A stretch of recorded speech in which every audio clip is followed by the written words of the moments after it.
Amistades de tierra adentro. Capítulo 10.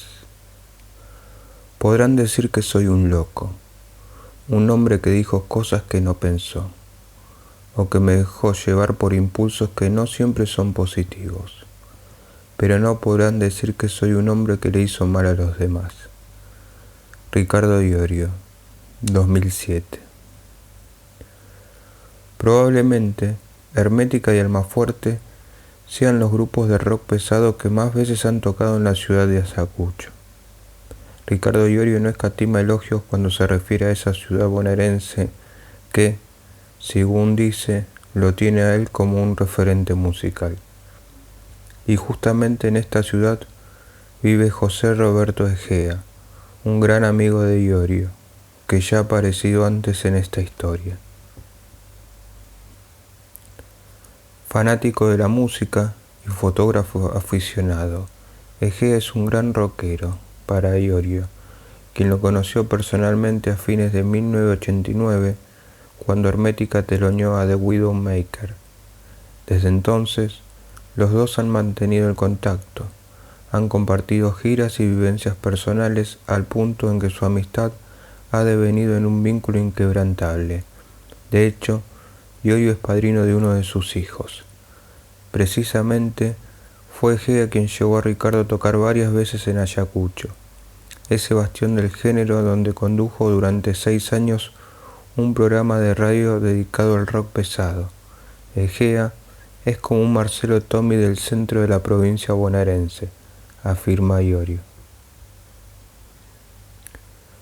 Por cosas del destino, este personaje, Egea, tuvo la oportunidad de ver actuar a Rubén Patagonia en una edición de la Fiesta Nacional del Ternero y el Día de la Yerra, dos símbolos de la tradición argentina que se celebran anualmente en Ayacucho. Egea quedó deslumbrado con lo que transmitía el cantor chubutense desde el escenario. Por lo tanto, no dudó, pasado un tiempo, en una madrugada matizada con música y charlas, José le hizo escuchar a Iorio la grabación de un concierto de Rubén Chauque. Ese es el verdadero nombre de Rubén Patagonia. Así fue como Ricardo se enteró de la existencia del intérprete y compositor tehuelche. Rápidamente, el líder y Almafuerte se dio cuenta de que algunas de las canciones que Patagonia cantaba pertenecían a autores sureños como Luis Rosales, Marcelo Verbel, Sergio Castro, Rubén Balbiño o Hugo Jiménez Agüero. Aquella música le pareció sublime a Iorio, y a partir de entonces se convirtió en un admirador suyo. Fiel a su costumbre, un día Ricardo lo llamó para decirle que sus interpretaciones le habían tocado el corazón y que le parecía fantástica su propuesta de resaltar y reivindicar a la Patagonia, divulgando la problemática aborigen. Para Rubén, desde luego, el llamado de Iorio resultó asombroso.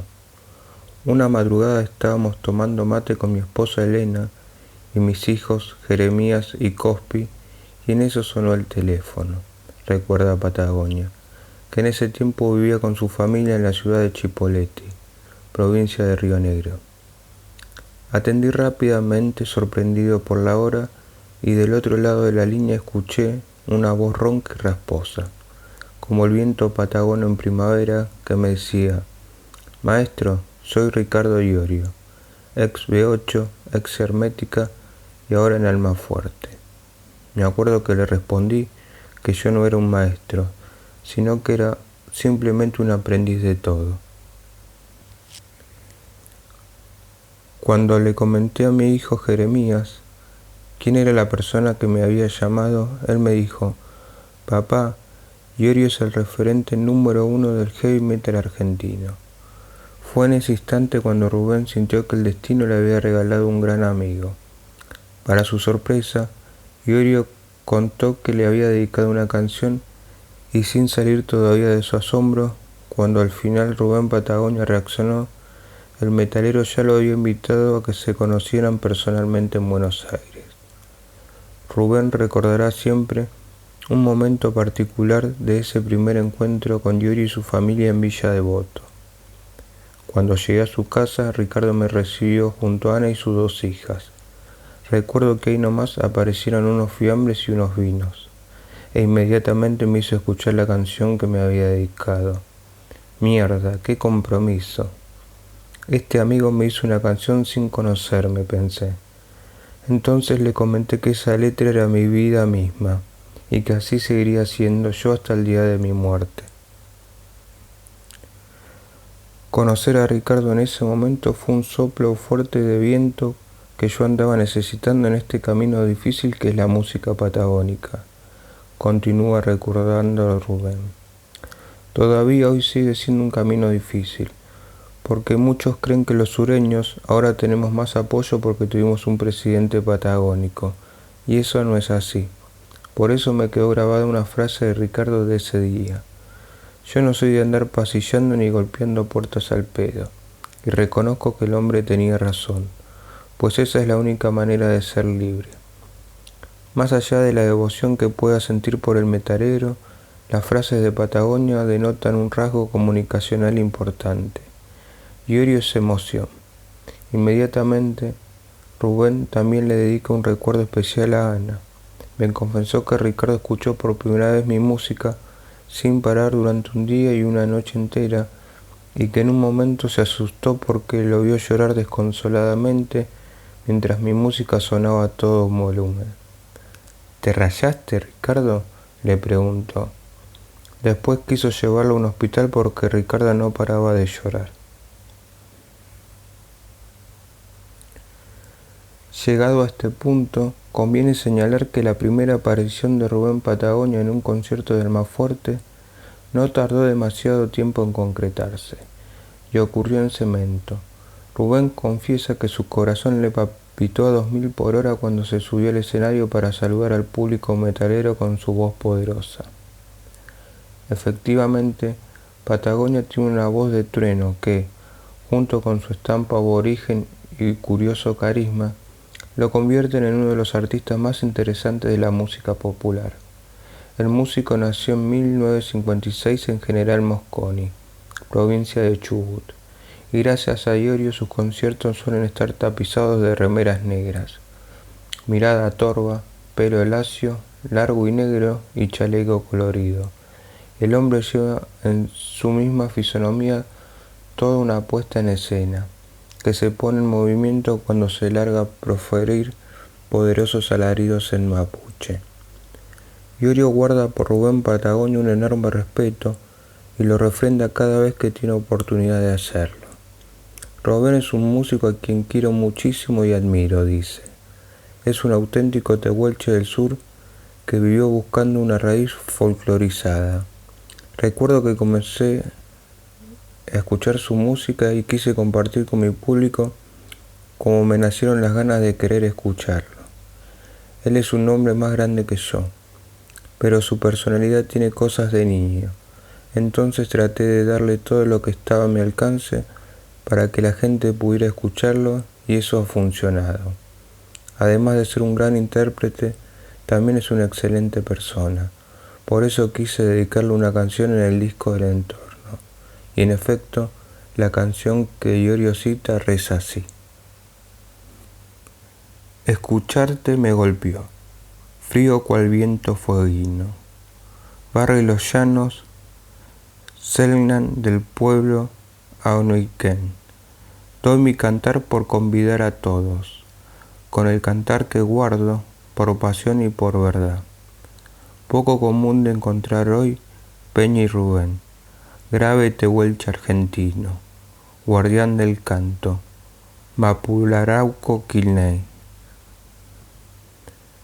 Más allá del condimento ideológico que abunda en sus canciones, hay que resaltar que Rubén Patagonia tiene una admirable capacidad de comunicación. Cuando invita a Iorio a cantar en un escenario se destapa con una presentación elegante y emotiva del metalero, y cuando asfixia de diccionario viviente explica el significado de cada palabra mapuche con la minuciosidad de un maestro rural, como no podía ser de otra manera. Para esta biografía, el cantor patagónico no se privó de dedicarle a Iorio una frase en su lengua mapuche. Mapudungun. Él habla de la tierra, que reza así. El espíritu del guerrero Ricardo camina cerca de mi corazón y grita en las montañas. Tu espíritu, gran guerrero, anda de a pie sobre esta tierra.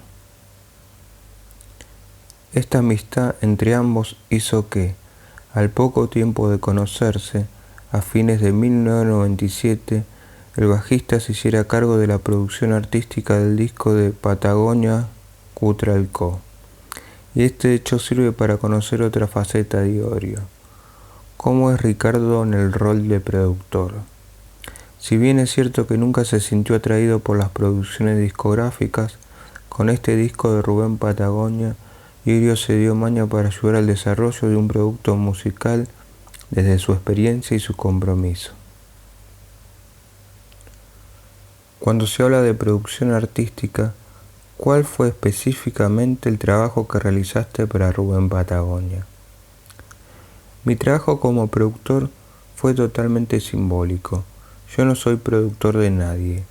Si no me gustan las mezclas de mis discos, menos estoy para decirle a otros músicos lo que deben hacer en un estudio. Algunas veces me han puesto el rótulo de productor, pero en realidad yo voy a divertirme un poco y a pasar el tiempo. Nada más. No soy el típico productor profesional como puede serlo Gustavo Santaolalla o Ricardo Mollo. En el caso de Rubén Patagonia, más que productor, me considero un amigo suyo que estuvo ahí para animarlo y divertirse en la medida que se pudo dar con gente de otros géneros musicales. ¿Estuve en las mezclas? Sí.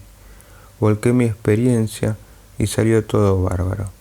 Por más que nada impulsé a que grabara un buen disco con Álvaro Villagra, y la movida sirvió, porque después Rubén continuó grabando con él en el estudio del Abasto al Pasto. Pese a su propia negación, las cualidades de Iorio como productor discográfico han sido reconocidas con frecuencia por varios de sus colegas. Ricardo Mollo, que tiene en su haber varias producciones discográficas, no vacila en calificarlo como un productor criterioso, y sobre todo destaca su gran instinto musical. Sabe dónde quiere que vayan las cosas. Creo que lo mejor que hizo en un disco fue dejar que el bajo lo grabe el Tano Marcello para poder concentrarse en lo que más le gusta hacer, que es decir. De esta manera se liberó de algo que lo condicionaba. Mientras yo trabajé con él, opinaba mucho y bien, y en ese sentido varias veces me hizo observaciones acertadas, porque eso digo que instintivamente es un buen productor. Y para rematar el comentario, Mollo señala con humor. Que él no se haga cargo de que es un buen productor no quiere decir que yo no vea eso. Cada vez que un grupo me llama para hacer un trabajo de producción, yo también digo, ¿para qué mierda me llaman si yo no sé nada? Voy a estar al pedo. En realidad, algo debo saber y por eso me involucran. Y con Ricardo debe suceder exactamente igual. Iorio incursionó otra vez en la producción discográfica cuando ayudó al grupo rosarino The Boys Hate Pennies a conseguir un contrato discográfico. La música de ese grupo es lo único que escuché de rap y hip hop en toda mi vida, asegura Ricardo, que conoció al guitarrista de la banda, Pablo Vigo, durante la grabación del disco del Entorno en el estudio del Abasto al Pasto. Iorio siempre recuerda haber hecho muy buena onda con ellos en esa etapa de su vida. Me mostraron sus canciones, tocamos juntos en Rosario y entonces un día fui a DBN y los presenté. Su disco ya está grabado, solo hubo que remasterizarlo. Cuando DBN preguntó quién iba a ser el productor, les dije yo. Pero más que productor, fui un amigo que les brindó una ayuda y ellos en retribución me colocaron en los créditos del disco, como productor.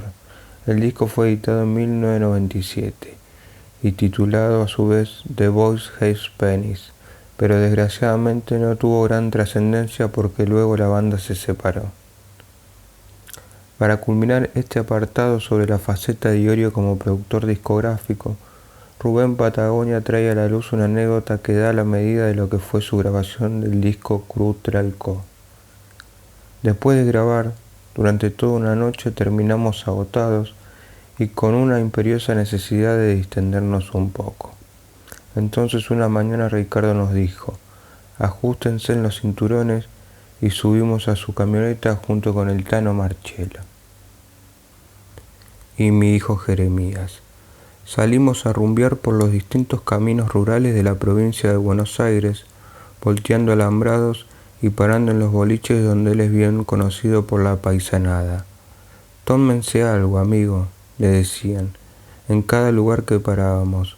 Así, de andar por andar, llegamos hasta Tandil. Esas son características típicas de Ricardo, acota Ricardo Mollo. Como para rematar el asunto con otra opinión muy particular, durante el transcurso de una grabación siempre hay situaciones y hechos que transforman los estados de ánimo de una u otra manera. La grabación de un disco también es una catarsis porque refleja perfectamente el estado de ánimo de los músicos. Con Diego Arnedo siempre decimos que en una grabación puede traer felicidad, separación y insensibilidad. Puede traer toda una mezcla de sentimientos que luego quedan reflejados en un disco. Siempre que trabajé con Almafuerte hubo buen clima de laburo, y anécdotas como esa de Ricardo y Rubén Patagonia son ejemplos de que en un buen clima en el estudio puede provocar que te olvides de que estás grabando un disco, para poder disfrutar de lo que la vida te propone hacer en ese momento. Retornando a la historia de Almafuerte, encontramos que con la sorpresiva partida de Claudio Cardazzi tras la edición del Entorno, comenzó para la banda un incesante desfile de bateristas que recién pareció resolverse con el ingreso de Vin Valencia. Pero antes de que Valencia ingresara, estuvo Rodolfo Márquez, quien acompañó a la banda en giras, en la grabación de videos, en portadas de revistas, en todo. Nunca nos pusimos a pensar por qué Cardazzi se fue de Almafuerte. Cuando uno se va de un grupo es porque le pasa algo, ¿no? Tampoco es para analizarlo demasiado. Lo que vivimos y grabamos con Claudio estuvo muy bien, porque fue un gran intérprete, afirma Iorio, al tiempo que le dedica unas palabras a quien lo relevó, a Rodolfo Márquez.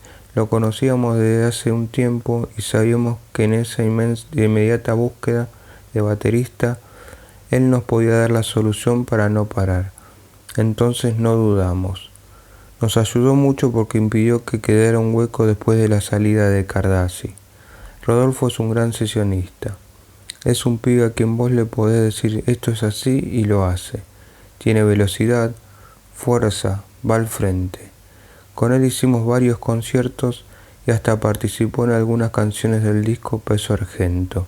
Pero con el tiempo nos dimos cuenta de que lo suyo era demasiado jazz rock para nosotros y que quería tocar más de lo que había que tocar en Almafuerte. Era urgente entonces encontrar un reemplazo para Márquez y recién para mediados de 1997 encontraron al músico que necesitaban. Fue una noche en que Almafuerte se presentó en el viejo local Marquí de la avenida Cabildo junto a la banda Borax. Esa noche Marchelo y Iorio escucharon a un baterista que le pegaba su instrumento como una bestia. Nacido en Capital Federal pero criado en Villa Soldati, con un pasado mezcla de boxeador amateur y músico, Walter Adrián Martínez cumplió un sueño cuando ingresó a Almafuerte, tocar en las ligas mayores del metal argentino. De su historia y su trayectoria personal, hay que mencionar aquí que Martínez había tenido una banda de rock llamada Cromo, donde tocaba la guitarra y cantaba, y que al descubrir a Vini Appice se dedicó a tocar la batería. Zurdo, fanático de Papo y hasta hace poco también al frente de Borax. De aquella época recuerda sobre todo una imagen. Era la primera vez que trataba con Ricardo Iorio, arriba de un escenario, durante la prueba de sonido de aquel concierto en el viejo Marquí. Nosotros habíamos armado todo, y apareció Ricardo con un gorrito de cuero como esos que se usan los motoqueros, con orejeras y visera corta. Y llevaba puesto un sobretodo negro largo hasta las rodillas. Dios, ¿cómo estaba? Tengo la garganta seca como culo de perro, amigos, dijo cuando saludó y se fue al camarín. Un rato más tarde, durante el set de Boras, Walter llamó la atención de los músicos y los plomos del Almafuerte cuando tuvo que improvisar un solo por una rotura de cuerdas. Martínez recordará siempre algunos momentos de ese concierto. En vivo, ellos, Almafuerte, pasaron un mal momento después. Se putearon arriba del escenario, pararon los temas. Fue una cosa muy loca, pero muy característica del momento. Luego, cuando terminó el concierto y se fue la gente, las esposas de Ricardo y el Tano me fueron a felicitar. Me saqué una foto con Rodolfo Martínez y salimos del Marquis.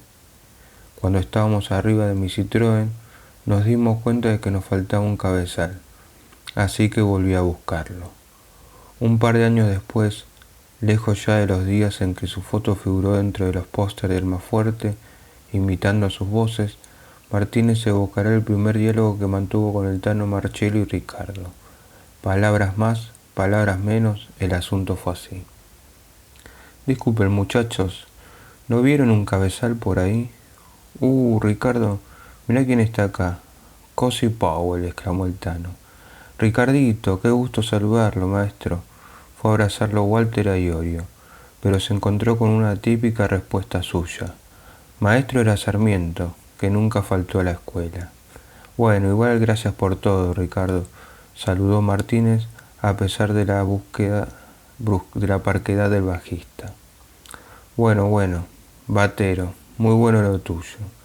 Y se marchó Walter con el cabezal, lejos de imaginar siquiera que unos días más tarde Marcelo Caputo lo buscaría para una audición. Así repasa el ex baterista del Almafuerte los pormenores de aquella audición. Fue muy graciosa. Recuerdo que fui hasta la sala de ensayos de Ramos Vejiga vestido con una campera de cuero enorme que tenía impreso en una manga el logo de una conocida marca del momento con colores rojo y blanco. Para colmo, llevaba puesto una remerita blanca pegada al cuerpo. Lo mío era un bardo. Me acuerdo que entré a la sala y lo saludé al Tano. Ricardo me miró fijo y dijo: difícil que el chancho huele. Inmediatamente, como para romper el hielo, Martínez no tuvo mejor idea que saludar a Ricardo con un beso. Mire, amigo, acá no somos de dar besos, dijo Iorio en respuesta. Para colmo, cuentan quienes presenciaron aquel ensayo que Martínez sabía poco y nada del repertorio del Almafuerte, por lo que no hubo forma de zapar temas propios. Todo iba mal. Martínez comentaría años después. Nos pusimos a tocar a velocidad. Ricardo no quería saber nada conmigo porque me vio con una imagen muy careta. Eso fue un viernes. Al día siguiente regresé y me dieron 2 discos. Seleccionaron 20 temas para que me aprendiera y en un momento dado el Tano me encaró. El viernes tocamos en Rosario. ¿Vos te la bancás en Almafuerte? Si no te la bancás, te vas ahora mismo. Así seco me habló. El lunes volvimos a juntarnos, ensayamos también martes y miércoles, el jueves paramos y el viernes debuté en Rosario. Para rematar, el baterista confiesa que no era él a quien Iorio y Marcello buscaban para reemplazar a Márquez. En ese momento Almafuerte sabía que existía una banda llamada Lázaro que tocaba como soporte de ellos y querían probar al batero de ese grupo. Pero primero me probaron a mí y decidieron que yo era el músico indicado, revela. Sin embargo, Iorio quedó bastante conforme con el desempeño del nuevo integrante e inmediatamente lo incluyó en la grabación del video promocional de Mal Bicho de Peso Argento. En septiembre de ese mismo año, Almafuerte lanzó otro video titulado Amistades de Tierra Adentro, con imágenes de la gira que la banda realizó por el interior y coronó 1997 lanzando su tercer disco, En Vida, el primero que grabaron en vivo y que incluía tomas de diversos conciertos. Para Almafuerte este álbum significó el final del contrato discográfico que los unía a DBN y el comienzo de una nueva etapa. Para esa fecha Malone sufría problemas internos y Iorio continuaba adelante con su carrera, convencido de que el tiempo le había dado la razón. Así quería gritarlo a los cuatro vientos. Ya fue, se ahogó en su nada nuestro contrincante. Perdió, duró su guerra lo que un pedo en el aire. Vos lo sabés, y para vos lo canto. Bien sabés vos, que este es mi festejo de frente de march. Trapero, mentidor del arrebato, traidor. Una vez más, voy con la verdad para adelante. Vos lo sabés, porque de mi aguante no dudaste, no. Por esa misma época, Ricardo Iorio comenzó a revisar su tradicional desconfianza a las compañías discográficas multinacionales. Y es que, ya se ha dicho, durante muchos años, el músico criollo declaró que su trabajo jamás iría a parar una discográfica de esa índole. Lo juró, lo prometió, se emperró. Todos creyeron entonces que estaba determinado a no poner su firma en las grandes empresas discográficas, a no resignar sus ganancias, a no ensuciar con un contrato su dignidad artística. Los primeros discos del B8, los de Hermética y también los 3 primeros de Almafuerte fueron editados por sellos independientes argentinos.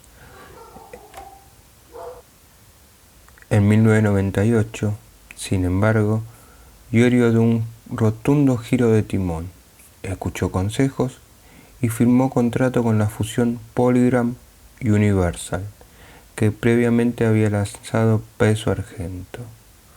Fue así como su canción Triunfo apareció en Almafuerte, grabado entre mayo y junio de 1998. Cuando aquello sucedió, Iorio y el Tano vivían un poco en el infierno. ¿Podría tratarse de su mejor disco? Según la opinión de muchos, hasta entonces seguramente era el mejor que habían hecho. Sin embargo, muchos vieron como una contradicción el replanteo de Iorio respecto de las compañías extranjeras y naturalmente le llovieron críticas. Así fue que de golpe apareció en los medios aclarando cómo y por qué había borrado su emblemático no a las multinacionales y dijo cosas como las siguientes. Solo estoy en una multinacional porque quiero más difusión. Así el pobre pibe que está en Chaco consigue el disco. Y si ahora pasan mi tema por la radio es porque el sello paga. A los programadores todavía no les gustó. Suplemento sí de Clarín, 16 de octubre de 1998. Estar en una multinacional es bueno porque le da trabajo a la gente de acá. Hay muchos que se dicen independientes, pero nada más que para sacar del trabajo un montón de personas. En la época de Hermética, Polygram me vino a buscar varias veces y les dije que no, porque no me convenía. Después me di cuenta que había que hacerle caso a la gente más grande, que tiene mayor sabiduría.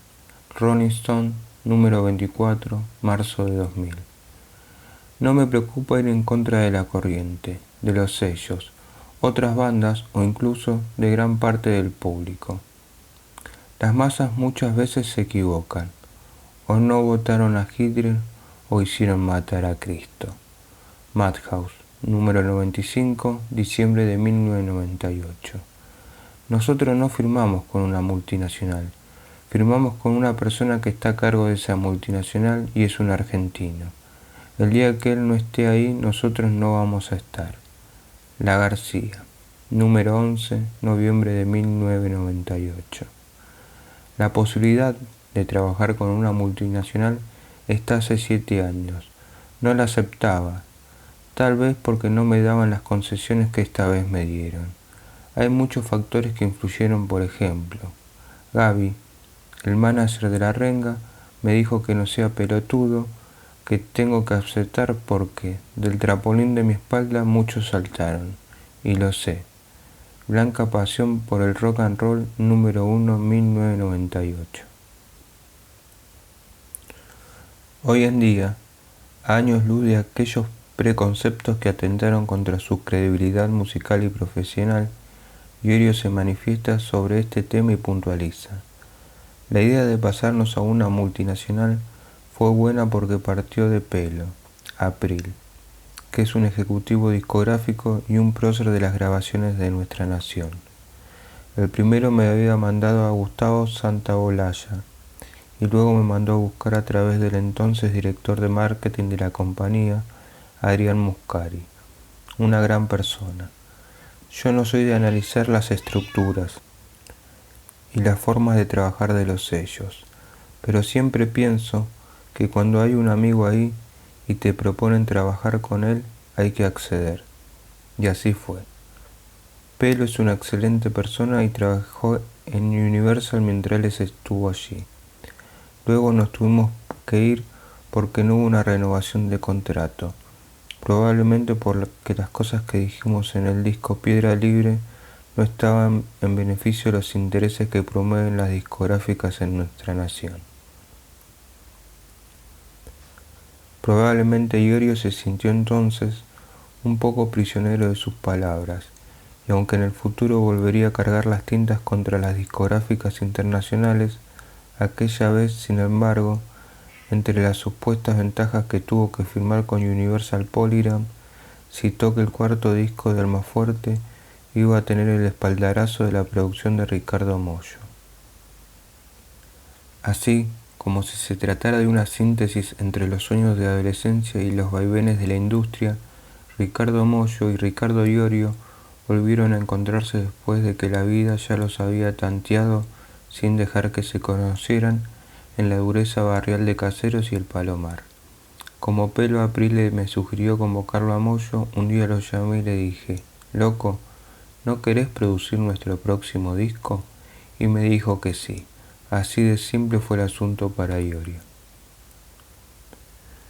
Cuando me propusieron en Polygram trabajar con él como productor artístico me pareció bien, añade Iorio. Pero no tomé la decisión en ese momento. Le comenté la posibilidad al Tano Marcello y me dijo que estaba de acuerdo. Mollo es una persona que sabe mucho de sonido y resultó lógico que esté en el estudio sugiriendo cosas. Desubicado hubiera sido si elegía a Diego Frenkel o a Daniel Melero. Iorio cuenta que Mollo compartió sus instrumentos durante la grabación, que sugirió ideas sin imperativos y que la afinidad que el músico de Divididos mantenía con el Tano Marcello permitió cerrar el círculo. Ellos se conocen desde la adolescencia. Aparte, uno va creciendo y para ejemplo de las personas se tiene que juntar con quien es como uno. Yo siempre lo consideré a Mollo de mi barrio. No me importaba la música que practicaba, sino todo lo que sabía de sonido, sostiene. El destino y sus vueltas, pocos hubieran imaginado en los años 80 que un músico de B8 y otro Sumo verían sus caminos cruzados en un trabajo discográfico. Pero las cosas siguieron así.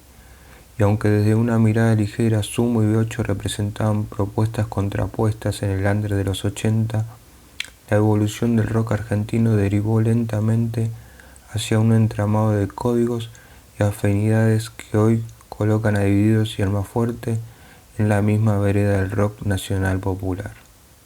Súmensele a esto las veces que Iorio intentó reclutarlo para B8. Me llamaron para tocar. Creo que vinieron a buscarme a casa y todo, asegura Mollo, para dejar en claro que no fue descabellado el vínculo que hubo entre ambos músicos en 1998. Nosotros en el estudio siempre fuimos un bardo, y Mollo, por destino, era la persona que tenía que producir ese disco, continúa Iorio. Del mismo modo que antes había sido Flavio Cianciarulo. Hay muchos que creen que por traer a un tipo que afuera tuvo éxito, ya se ganaron los porotos para que un disco sea bueno. Y no es así. Trabajar con Mollo también fue una forma de expresar que uno no intenta ser el más grosso ni el más veloz.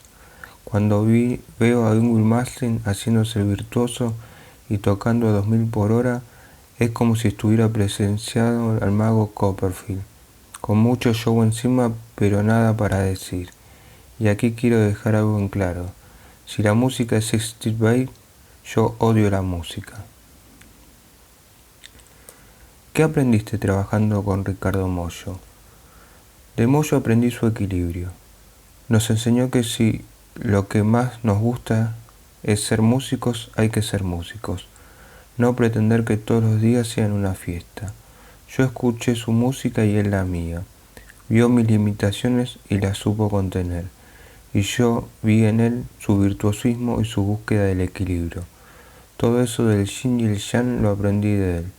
Todavía conservo en mi mesita de luz unas piedritas que me regaló. Ricardo Mollo es una gran persona. Me considero alguien que lo aprecia y espero recibir siempre lo mismo de él. Pero eso no quiere decir que todos los días vaya a decirle hagamos un disco juntos. Nacido en Pergamino en 1957, pero criado en el oeste bonaerense, Ricardo Jorge Mollo tampoco dudó ante la posibilidad de trabajar con Almafuerte y con un personaje tan especial como Iorio.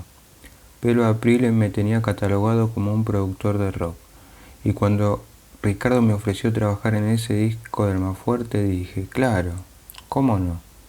Cuenta el cantante y guitarrista de Divididos, e inmediatamente describe la primera coincidencia que permitió la unión rockera. De Ricardo puedo decir que influyó el hecho de que venimos del mismo barrio.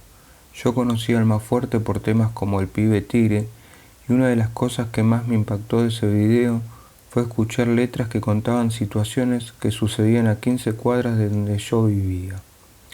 Yo sentía que había un punto de pertenencia en esas letras, y que tienen que ver con el mercado de Caseros, con Villa Tranquila, la Curva del Mate, y todos esos lugares emblemáticos donde alguna vez yo tuve algún contacto.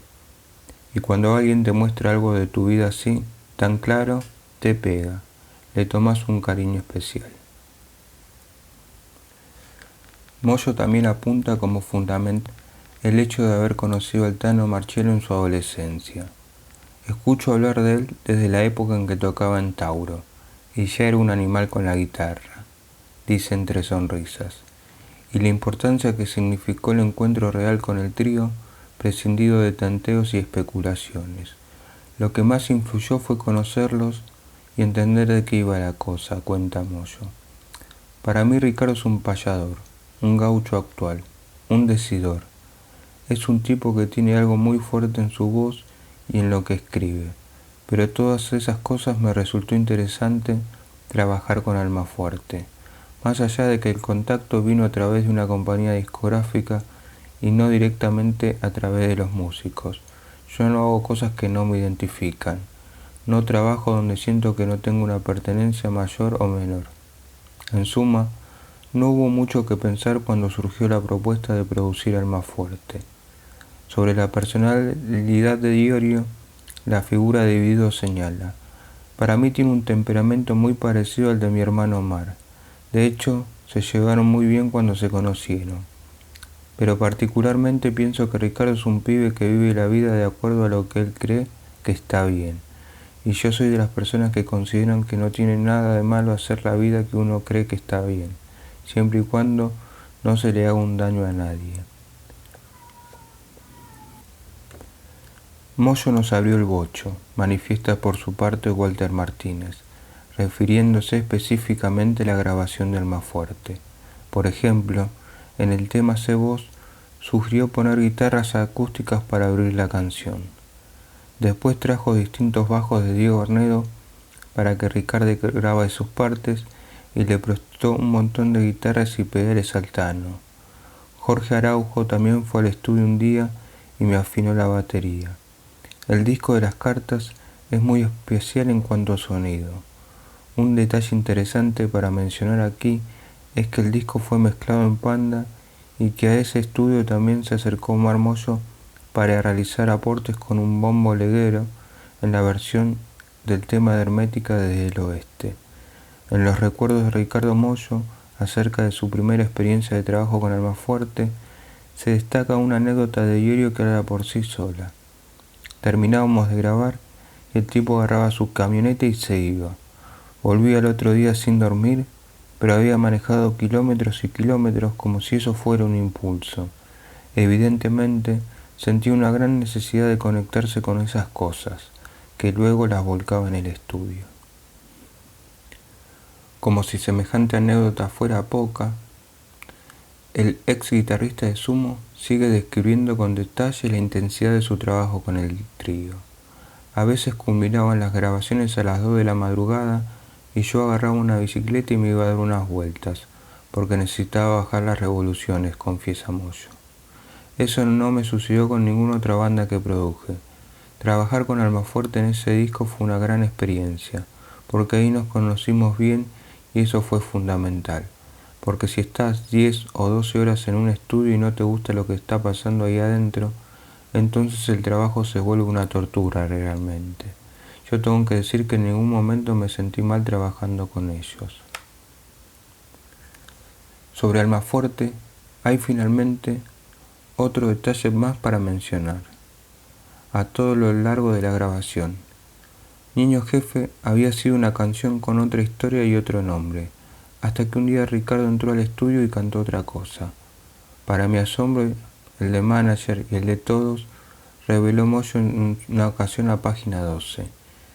Niño Jefe cuenta la historia de un niño que robaba y compartía sus botines con los habitantes de una villa del conurbano bonaerense. Fue un caso verídico. Al niño jefe lo mataron en un colectivo 140 en Villa Ballester y sus amigos fueron a rescatar su cuerpo. Iorio asevera que lo conoció personalmente en las épocas finales de B8 y dispara una reflexión recordándolo. Él era un Cristo nacional, un Robin Hood. En esta sociedad occidental cristiana, tanto el rico como el pobre están limitados, porque el rico va a un boliche, pide una cerveza y se le suman 7 tipos pidiéndole que se pague otra porque tiene guita. En cambio, el pobre sale de la villa, hace 4 cuadras y la gente que vive cerca y tiene una casa de material llama a la policía para que lo metan en cana, porque piensan que son chorros. En mis letras yo siempre traté de describir sobre gente que ha hecho lo que quería. Ese es mi mensaje principal. La letra de Niño Jefe reza.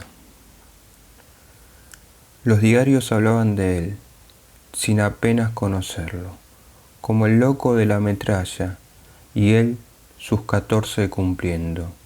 Recuerdo muy mío que no he de guardarme, cantándote estoy niño jefe. Tal vez por ser bruto no pueda olvidar, y prefiero quebrarme a doblarme. Yo vi a la villa marchar, en reclamo de tu cuerpo, muerto por balas pagadas, con lo pagado de impuesto. ¿Qué vas a hacer, niño jefe? A mediados de 1998 era evidente, por la importante asistencia de público a sus conciertos, que cada vez más gente seguía Almafuerte. Si bien, en su primer año de vida, los números habían dado en rojo por la poca concurrencia de público, perdieron entonces varios de miles de dólares, según confesó Iorio alguna vez, y grupos como Animal y Rata Blanca los habían superado ampliamente en términos de convocatoria. Para este cuarto año, el panorama había cambiado bastante. Iorio se sentía ganador y su manifestación más evidente de ello fue el arte de tapa de Almafuerte. 3 cartas que representan la flor de espada en el truco: ancho, 7 y 3. Una mano imposible de batir en ese juego. Una orgullosa comparación, además, con los 3 integrantes del grupo. Entretanto, un proyecto cinematográfico interesante requirió a Iorio y a su gente. Fueron convocados para participar en la película El Visitante, dirigida por Javier Olivera, el hijo del respetado director de La Patagonia Rebelde y La Noche de los Lápices, entre otros importantes films. Así fue como aquel viejo anhelo de Iorio de participar en una película se hizo realidad. Habían pasado 16 años desde la guerra por las Malvinas y a pedido del director, Almafuerte compuso el tema central de esa película que buscaba retratar la historia personal y la realidad de un excombatiente. Nos fueron a buscar porque mi música tiene mucho más acercamiento al excombatiente que tiene nuestra misma edad que otras músicas, sostiene Iorio. Creo que no hubiera sido muy lógico poner a Calamaro cantando en esa película. Aquello fue un orgullo para mí principalmente porque la canción la inventé después de leer el guión. No era que yo tenía una canción compuesta y ellos dijeron, me gusta esa canción del más fuerte, ponela en la película. Leí el libreto en un viaje de gira, hice mi canción, gustó, pegó y hasta el día de hoy la seguimos tocando. Y el músico lanza enseguida una reflexión. Los excombatientes hoy venden banderitas y calcomanías en los trenes, y la gente que al día de la toma de las islas ponía banderas y hacía sonar la bocina de sus autos, hoy no le da ni 5 de pelotas. Desgraciadamente, son muchos los que se han suicidado, y la canción misma es un homenaje a todos aquellos que mandaron a la guerra. Olvidar. Yo sé bien que no podés, como la sociedad olvida, que fuiste obligado a marchar en su defensa. Recordando el mal momento, atrincherado en tu habitación, soledad, humo y penumbras, despertares de ultratumba, apocalipsis del sustento interior, andar sin encontrarle alivio al tormento, desesperante, morbida aflicción del visitante y su castigo. Fui elegido para cantarte, por quienes quieren olvido restarte, grave, pesado, mas no inconsciente, yo te lo mando, excombatiente. Durante la filmación de la película, Iorio se sintió sumamente respetado. Estaba feliz de poder concretar otro de sus sueños, esta vez desde el celuloide. Serían solo unos cuantos minutos, pero no importaba. Las tomas de nuestra participación fueron un infierno, admite Walter Martínez, porque había un montón de extras vestidos como metaleros y Ricardo pidió que sacaran a varios porque no le gustaban sus apariencias. Ese no va a estar en la película porque los que van a ver al más fuerte no son así, decía. Y si no se respetaba lo que él pedía, no tocaba y no filmaba.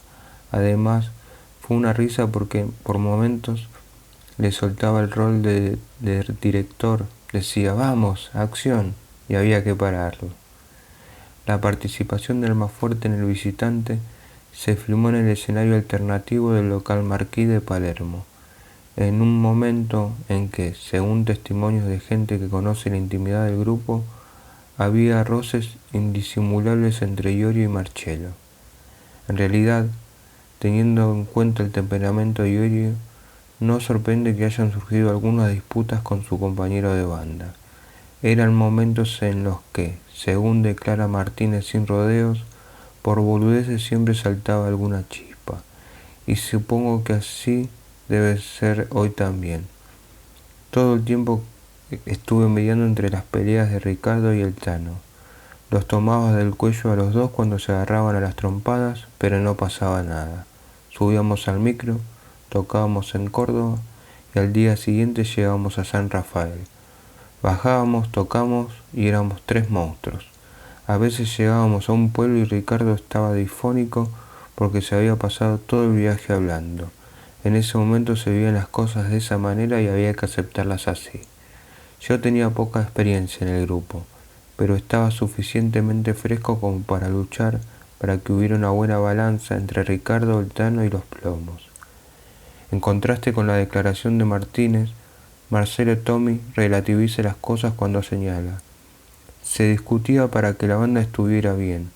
El Tano es un excelente músico, un perfeccionista, y Ricardo un letrista impresionante.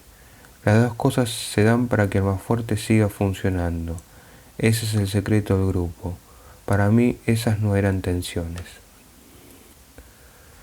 Hay más opiniones sobre estas saludables rencillas y, como puede verse en las siguientes declaraciones, no hay un acuerdo sobre cómo eran las cosas en ese momento.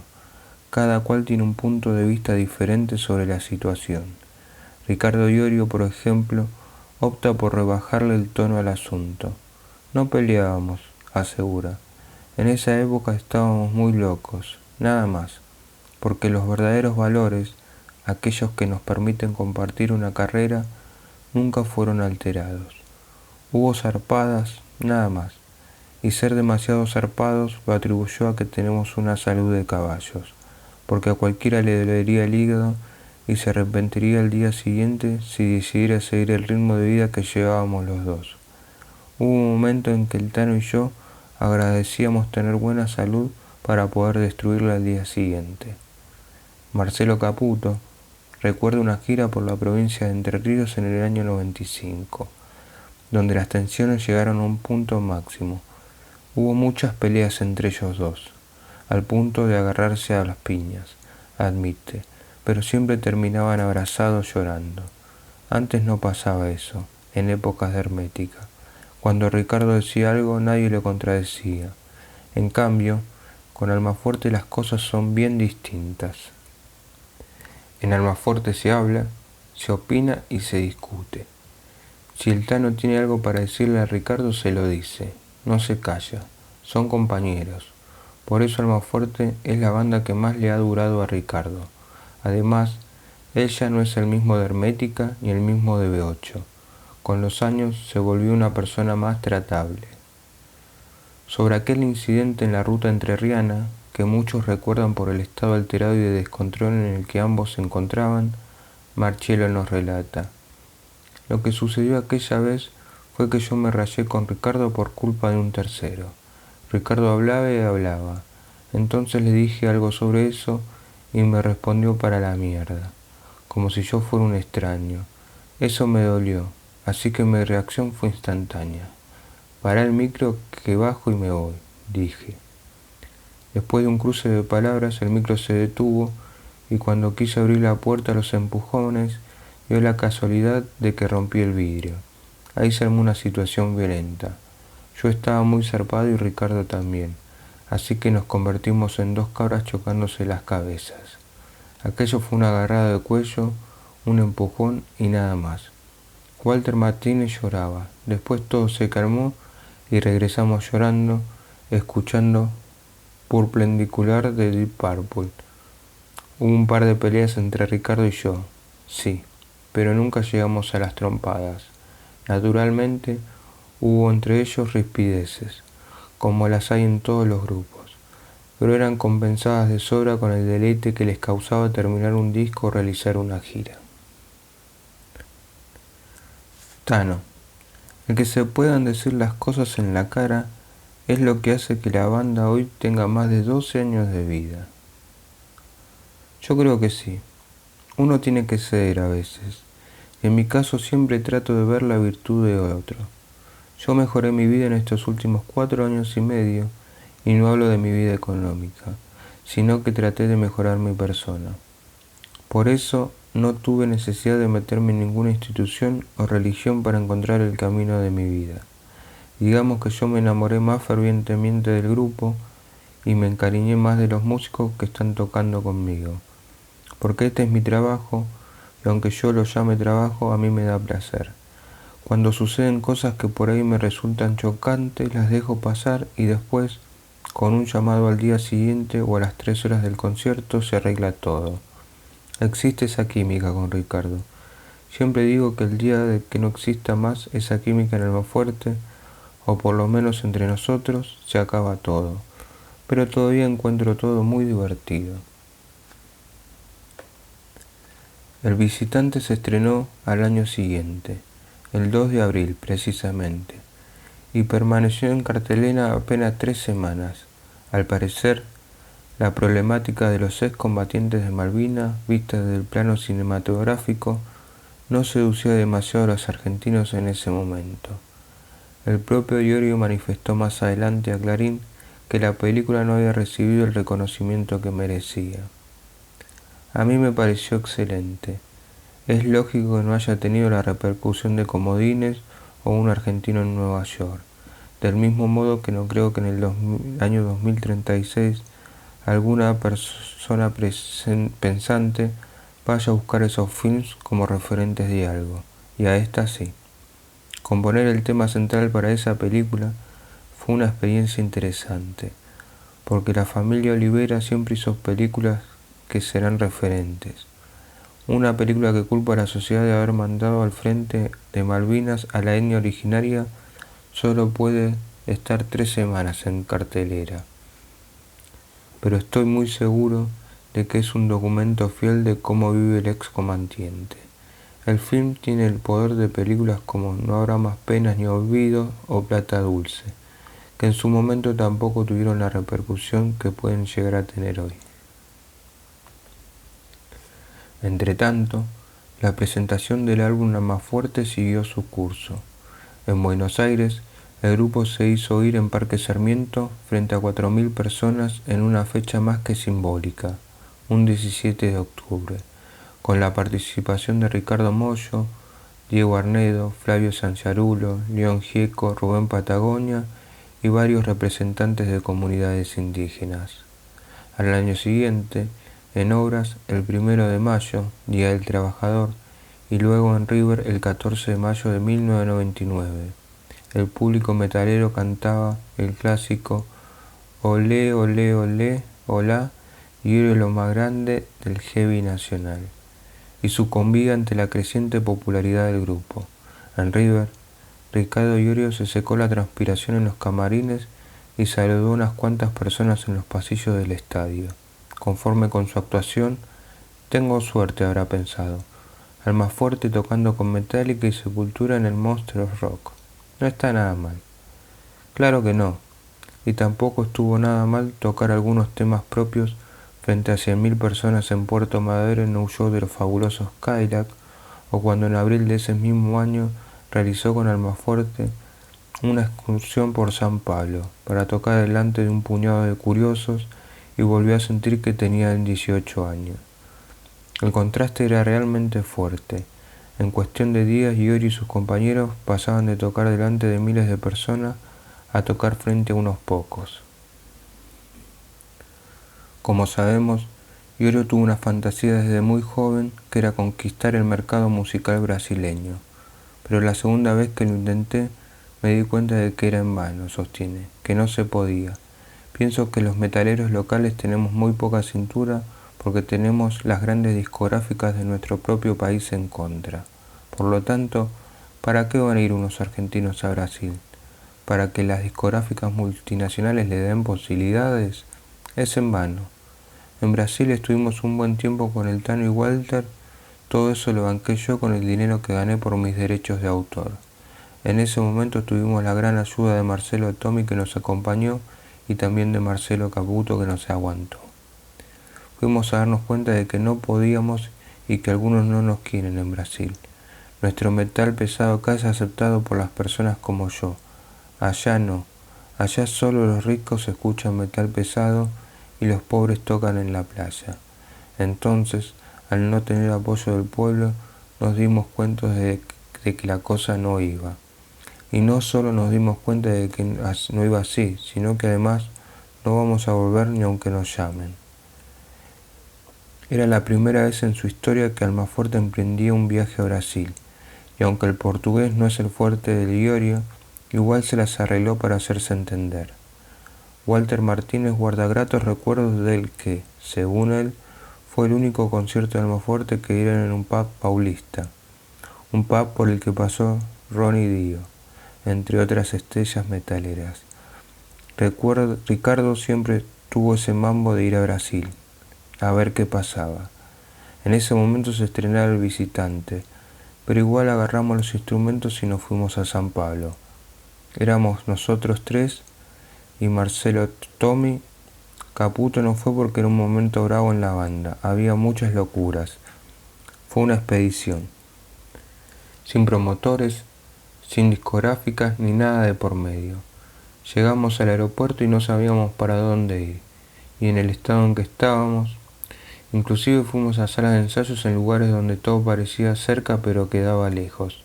Éramos como 4 pibes de 18 años que llegaban a la gran ciudad, y tocamos. Fue un solo recital para 300 monos que no sabían nada de nosotros. Primero tocó una banda que hacía temas de Pantera y después subimos nosotros. Hicimos 10 temas, todos rápidos y muy violentos. Marcelo Tommy recordará siempre un momento en particular de ese concierto. Hubo 1 o 2 temas que Ricardo cantó en portugués y nos sorprendió a todos. No sé cómo hizo. La cuestión es que se dio maña y los cantó. También se animó a hablar con el público en el idioma de ellos. Un capo. A Brasil fuimos porque yo quise, retoma Iorio. Yo pagué los pasajes en avión, las estadías y la sala de ensayo. Todo. Fue como empezar de nuevo. Recuerdo que las personas de allá nos decían, si tienen tantos discos editados en Argentina, ¿cómo es que nadie mandó un fax de promoción? Ni en las revistas nos creíamos que éramos nosotros. Exactamente lo mismo me sucedió en el año 85, cuando fuimos con Beto Sarmarvide y los B8. Fue una cosa similar a lo que le sucede a los nuevos grupos de hoy después de Cromañón. Nos fuimos porque nadie nos ofrecía lugares para tocar. Estábamos tan limitados en ese tiempo que no nos dejaban tocar en ningún lado. Pero me encantó tocar en Brasil, donde no me gritaron que soy el más grande. Al principio estaban todos callados, pero después terminaban comprando nuestros discos. De B8, pocos se acordarían en aquella época. Yo era mucho más joven y tenía el pelo largo. Encima hallaban muchos músicos argentinos diciendo que estuvieron en B8. O sea que si yo les decía que toqué en B8, les hubiera dado lo mismo. A los brasileños les importa un carajo la música argentina. Walter Martínez agrega, 1 semana después de Brasil hicimos un Obras. Ese contraste de tocar delante de mucho y poco público fue siempre así. Al día siguiente de tocar en River con Metallica, tomamos un avión y tocamos en Comodoro Rivadavia delante de 400 tipos. En una entrevista para la revista Generación X, que el autor de este libro tuvo con Iorio el 17 de febrero de 1999, en un bar de Munro, se abordaron varios puntos que revelaban las circunstancias en las que se encontraba la banda por ese entonces. Iorio dijo no estar interesado en ir a tocar a Europa porque no era un asunto que lo apasionara, y reivindicó su eterna preferencia por el público local. Prefiero agarrar las rutas de acá y vagar por ahí, declaró. Sí, así es y así fue siempre, porque Iorio, ese tipo que es pura presencia, vivía en ese momento en un estado de gracia, tocaba allí, acá y en todas partes, y se había quitado el cartel del marginado de rock. Está demostrado que a uno lo reconocen como un luchador dentro de sus limitaciones. Respondía en clara alusión a la sociedad que había cimentado por ese tiempo con León Gieco, Ricardo Mollo, Rubén Patagonia y los fabulosos Cadillac. ¿Qué te llevó a aceptar la invitación de los fabulosos Cadillac para tocar en Buenos Aires vivo? Acepté porque pude cantar temas míos y eso me pareció excelente. Es mi manera de llevar mi carrera. Nadie me va a decir que yo robé o que accedí a tocar con cualquier carnero. El público de Almafuerte paga la entrada. Nosotros no tocamos gratis para el gobierno de la ciudad. La mía la voy a defender igual que el gremio de los colectiveros defiende a sus trabajadores. En el futuro, si Dios me ayuda, voy a ser como Javier Martínez u otros músicos que están en Sadaic tratando de ayudar a sus pares. ¿Te sentís un músico fundamental de la escena metálica argentina? No, no me siento fundamental. De todos modos, eso no lo tengo que pensar yo. Eso lo tenés que pensar y escribir vos si a vos te parece que lo soy. Que yo lo piense serviría para perjudicarme a mí mismo, y seguiría haciendo lo que hice antes. Si me considerase fundamental, formaría mi grupo solista. ¿Acaso Almafuerte no lo es? No. Eso podés advertirlo viendo quiénes son los autores y los compositores de nuestras obras. Siempre, en todos los grupos en los que estuve, laburé en grupo. No me siento fundamental. Pero sí siento que muchos advierten que estoy en esto desde hace tiempo y haciendo lo mismo. Llama la atención que estás codeándote con músicos de otros géneros ajenos al tuyo y los de tu palo te critican o te llaman tirano. Y todos tocaron conmigo, ¿no? Ellos todavía están a mitad de camino, yo no. Yo en 4 años con Almafuerte grabé 4 discos, uno con Flavio y hasta compuse la música para un film donde también actuamos, y que no es ninguna pavada, no es un policial imbécil. Es una película que habla de un tema que tiene que ver con la música que hice siempre. Los otros critican porque no hacen nada, es decir, no pueden hacer más nada que criticar. Hace poco tiempo dijiste que Almafuerte ya superó a Hermética porque en un concierto en Parque Sarmiento llegaron más público que el último de Hermética en obras. ¿No será que la gente sigue a Iorio y no a las bandas que formás? No, yo no me encargo de eso. Soy integrante de una banda y trabajo para ella. Pienso que los pibes más bien gritan Iorio es lo más grande del heavy nacional, solo eso, pero ninguna revista lo publica como título. Los medios están esperando que surja otro grupo, que toque gratis y que haga algo para que sea superior a Iorio, que siendo un hombre grande, sigue siendo el que representa a los pibes que menos están en la moda. ¿Pensás que estar en una multinacional les puede abrir puertas para un mercado grande como el español? No creo que ir a tocar a España les sirva a una banda como Almafuerte. La otra vez, en Cemento, tocó con nosotros el grupo Los Suaves, unos tipos re macanudos, re locos, que nos contaban miles de anécdotas y me decían, tenéis que ir a tocar en España, nosotros os vamos a abrir las puertas allí. Y yo les decía que si voy a España será para visitar a mi hermano o para pedir la ciudadanía de mis hijas o la de mi mujer. Pero ir a tocar allá no sé si sirve, sería un poco ilógico ir a tocar al exterior sin que estén nuestros discos editados. Nuestro afuera, hoy por hoy, es Brasil, donde tenemos muchos amigos y al menos queremos ir para tocar. Los discos de Almafuerte no están editados en Brasil. No, ellos tienen otro idioma, sí, pero rockeros para que nos vean hay en todos lados. Además, no se necesita pasaporte para ir a tocar a Brasil. Aquella alusión de Iorio al pasaporte podía parecer extraña en el contexto de una entrevista, pero no lo era. Por entonces, el cimarrón metalero se le complicaba salir del país, a excepción de unas vacaciones en el nordeste brasileño. En las contadas ocasiones que cruzó la frontera argentina, lo hizo solamente para mostrar su música.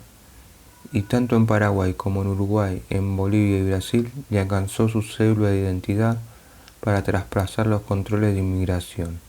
No obstante, cuando debió ir a Chile con Almafuerte, fue necesaria la firma de un juez para que pudiera presentarse en Santiago. Concretamente, algunos problemas legales le impedían tramitar su pasaporte. Pero ahora está todo bien, sostiene Marcelo Caputo, y explica sobre los problemas legales del músico. Ricardo tuvo problemas por consumo, no por ventas de drogas. También tuvo problemas por accidentes, por tener el pelo largo y cosas de ese tipo. Esto es así. Si hace 20 años a vos te agarraron con un porro y eso quedó asentado en un juzgado y nunca levantaste la causa, entonces quedás marcado para siempre. Hace un tiempo él fue con un abogado al juzgado de Morón y levantó todo. Ahora sí puede salir del país, sostiene el manager. Para el común de sus seguidores, es un enigma lo que hace Ricardo Iorio en sus horas libres, y a muchos la imaginación les sugeriría ocupaciones sofisticadas o hobbies raros. La realidad no puede ser más distinta en este caso. Además de la historia, entre otras cosas que le atraen a Iorio están la televisión, los pájaros, las armas y la caza. Cuando en marzo de 2000, un periodista le preguntó qué era lo que más lo entusiasmaba, aparte de la música y todo aquello, contestó: me encanta agarrar los mapas, romperlos en pedacitos e irme. Es así de sencillo, por la misma razón que no hace canciones simplistas. Ricardo Iorio no quiere una vida planificada, y desde que tiene independencia y coche propio recorre el país de punta a punta. Cuando puede lo hace con su familia, pero también lo hace solo con amigos. Deja todo y se va. No importa dónde ni cuánto tiempo viaje, 8, 10, 12 horas en auto. Los lugares solitarios son de los que más le gustan a Iorio, y el turismo improvisado le produce un placer especial. Yo creo que los momentos más felices que uno puede tener en la memoria son aquellos que uno no planifica, sostiene. Imagínate que hoy es lunes y planifico que el próximo sábado vamos a ir de pesca, vamos a estar toda la semana planeando eso, y cuando llegue el día va a aparecer algún amigo que no queríamos invitar, otro se va a olvidar la carpa. Eso es distinto a ir manejando a ningún lado y de repente poder decir vamos al mar, y vas al mar. Hay personas que planean toda una vida en las vacaciones. No creo en eso. Soy una persona desestructurada. De estas preferencias del músico pueden dar testimonio todos los que lo conocen. Precisamente el Tano Marcello, con su buen sentido del humor, contó unas cuantas anécdotas sobre los convites ruteros de Iorio. A mí me secuestró varias veces, sostiene. Nos secuestramos mutuamente. Una vez, en uno de esos secuestros, fuimos hasta Luján con una Ford Bronco, con la idea de componer una canción. Habíamos terminado de tocar con los Cadillac en el ciclo Buenos Aires Vivo 3 y de ahí fuimos hasta la casa de Ricardo en Munro. Dejamos a Ana y a mi señora y nos despedimos. Vamos hasta Luján y venimos en un rato, les dijimos. Así fue como terminamos componiendo la letra de esa canción en Mendoza. Fue un viaje muy cómico porque encontrábamos gente en la ruta haciendo dedo y la subíamos a la Ford. Me acuerdo que enganchamos a un paisano que en la mitad del viaje se asustó porque éramos dos diablos transformados adentro de una camioneta llena de bebidas. Uno sentado con las piernas arriba de los asientos y el otro tocando la guitarra y chupándose los mocos. Pobrecito. En ese viaje, Iorio y Marcello salvaron sus vidas milagrosamente. A punto estuvieron de volcar en un camino de tierra cuando Ricardo se quedó dormido mientras manejaba. De fondo sonaba todo el tiempo en ese viaje la canción Dale, de Catupecu Machu. Partimos hacia Luján un viernes y regresamos desde Mendoza un martes, sonríe Marcello. Cuando llegué a mi casa de González Catán, donde vivía en ese momento, tuve que golpear la puerta y preguntarle a mi señora, ¿puedo pasar? Y a Ricardo no sé cómo le habrá ido cuando llegó a su casa. El actual baterista de Almafuerte, Bim Valencia, recuerda. Compartí unas cuantas de esas historias de ruta con Ricardo. Me acuerdo que una vez manejé esa Ford Bronco hasta donde está viviendo actualmente, en Coronel Suárez. Habíamos tocado ese fin de semana y él estaba en mi casa. Vení, Vin, vamos que tenés que manejar la Bronco, me dijo. Yo tenía mi registro vencido, pero igual no fuimos. Fue una experiencia descomunal. Salimos tipo 6 de la tarde de mi casa, fuimos a buscar la camioneta al taller mecánico y salimos a la ruta. Yo nunca había manejado una Bronco, siempre quise tener una. Así que ese día me di el gusto de manejar una durante 700 kilómetros de un tirón. Detrás de él, que iba con su auto al palo, la verdad es que en esos viajes se viven cosas increíbles. Aquella vez manejamos toda la noche con niebla. Recuerdo que de golpe el tipo tomó un atajo por un camino de tierra y anduvimos 200 kilómetros así, al palo. Fue una cosa increíble. Era llegar a lugares donde había una tranquera y adivinar para dónde había que agarrar. Esta conducta alocada de Iorio está documentada en su cuerpo, que tiene más de una cicatriz producto de la incurable pasión viajera que lleva por dentro. Fundió motores, partió la Bronco al medio, chocó, volcó. ¿Cuántas veces habrá estado enyesado? Exclama quien sería un futuro compañero suyo de escenarios, Beto Seriotti. Por suerte, hasta ahora sus múltiples accidentes no pasaron de un susto. Bim Valencia aporta otra opinión muy particular y muy graciosa. Los franceses tendrían que conocerlo a Ricardo para ofrecerle su endorsement de Renault. Una vez llegó a mi casa quejándose porque las puertas de su auto no se abrían. O sea que el tipo había doblado la carrocería de un Clio en alguna cuchilla pequeña manejando a las chapas. Porque no hay otra forma de entender por qué no se abrían las puertas del auto. No se puede creer lo que duró ese modelo de Renault. Con ese coche el tipo conoció gran parte del país. Una de las anécdotas más espectaculares de Ricardo como incontinente rutero tuvo lugar en la provincia de Santa Fe. Luego de una comida, él y un amigo salieron a pasear en una camioneta y llegaron a Alejo Ledesma, un pueblo donde vive un pariente. Antes de llegar, hicieron una parada en una estación de servicio donde un hombre entrado en edad le advirtió a Iorio: porteño, esa camioneta no vuelve. Y bueno, respondió Iorio, en una de esas clásicas de bocada: ¿para qué carajo están los cornudos de los mecánicos? Cuando arribaron al corazón de Alejo de Ledesma, cuenta Iorio: compramos todo el supermercado del pueblo y se lo regalé a mi tío. Cuando llegamos a su casa estaban haciendo un asado, así que agarré unos pedazos de carne, me los pasé por la cabeza y nos fuimos. Minutos después, desde otra estación de servicio, Ricardo llamó por teléfono a su tío para jugarle una broma. Le dijo: le hablamos de la policía de la provincia. Hoy a las 3 de la tarde falleció un tal Iorio Ricardo y el hombre que viajaba con él. Fue así que el pariente Iorio y sus amigos creyeron que los que habían estado con ellos compartiendo ese asado habían sido unos espíritus, porque las policías les decían que a las 3 de la tarde habían muerto y ellos habían estado en el asado hasta las 9 de la noche. Eran las 11 cuando el tío de Iorio recibió el llamado del supuesto policía. No sabemos cuándo le desenmascaró Ricardo la broma a su pariente, pero sabemos que fundió el motor de la camioneta justo en la puerta de la estación de servicio, donde aquel sabio hombre de pueblo le advirtió sobre el deteriorado estado de su rodado. Escucho a las rutas llamarme. Son voces graves que me invitan a rodar. Dicen extrañar mi errante andar. Pedal a fondo, tierra adentro. Sueños que invaden mi descanso, con su carga de convite rutero. Atravesar los amplios llanos, por llegar a ningún lugar como hace el viento. Quieren volverme a ver, es por eso que están llamándome.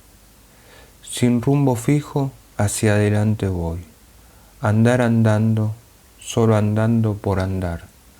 Llevar mi vida, acelerando sin pensar en regresar o en detenerme. Con un disimulado tono de nostalgia en la voz, Walter Martínez nos cuenta una anécdota más. Un día Ricardo nos raptó a todos. No recuerdo bien si estábamos festejando mi cumpleaños o el de Ana, su mujer, porque yo cumplo años el 10 de noviembre y creo que ella cumplía el 11. Estábamos en su casa de Villa Devoto y de golpe metió a un plomo y a todos nosotros en su camioneta y partió con rumbo a la Panamericana hasta que terminamos en Gualeguaychú. En los últimos días de Hermética, Ricardo conoció al gaucho Augusto Romero, un tipo que vive al costado de la ruta, explica Martínez. Aquella vez fuimos a visitarlo y Ricardo lo vistió de pie a cabeza. Le compró ropa de gaucho y un cinturón con monedas que valía cualquier guita. Después, en el río Gualeguaychú, alquiló unos jet ski y mientras tanto mandó a hacer un asado para todos. A alguien del lugar le compró una guitarra, se la entregó al Tano y se puso a cantar y a tocar. Más tarde, un pibe nos reconoció y nos llevó a una radio local. Fuimos todos allí. Hasta el gaucho fue a la radio. Nos hicieron un reportaje y Ricardo lo hizo cantar a don Augusto, porque lo idolatra. Él es un hombre mayor, de conducción humilde, que hace rimas gauchescas y que tiene una facilidad increíble para payar. Aquello fue inolvidable. El relato de Martínez refleja a las claras que la generosidad del músico a menudo da ribetes cómicos a sus rutinas viajeras, de Devoto a Gualeguaychú sin escalas. Así terminó un simple día más en la excesiva vida de Ricardo Iorio, porque todo es excesivo en ella. Otra de las pasiones extracurriculares de Iorio son las ceremonias de los asados. Definitivamente, un hombre como él, que siempre ha hecho de la amistad un culto, se distingue perfectamente por su vínculo con la sangre animal. No por casualidad, años más tarde, ilustrará la contratapa de un álbum de Amaforte con una parrilla rebosante de carne. Parafraseando un viejo eslogan publicitario de TV, Iorio definitivamente prefiere recorrer el país con su coche o de gira con Almafuerte. Ahora vivo de vacaciones, así que no siento esa necesidad de agarrar mi auto para recorrer mi nación. Esa necesidad la curo manejando hasta mi casa después de un concierto en Capital, Córdoba o Rosario. Es un despelote y una desorganización mi existencia, dice Iorio, y concluye con una autocrítica. No soy muy cuidadoso. Mi casa es un desorden. A veces de viaje voy y cuando regreso felicito a todos porque mi casa está re linda. Pero el problema soy yo porque después desordeno todo. No cuido las cosas. Soy muy colgado. Por eso no me gusta tampoco retener muchos elementos materiales. No le doy demasiada importancia a esas cosas. Tampoco soy de ahorrar. No soy de cuidar el dinero. No soy de caminar 4 cuadras para comprar algo más barato. Soy muy desordenado. Así creo que es la vida de un rockero y yo soy un rockero.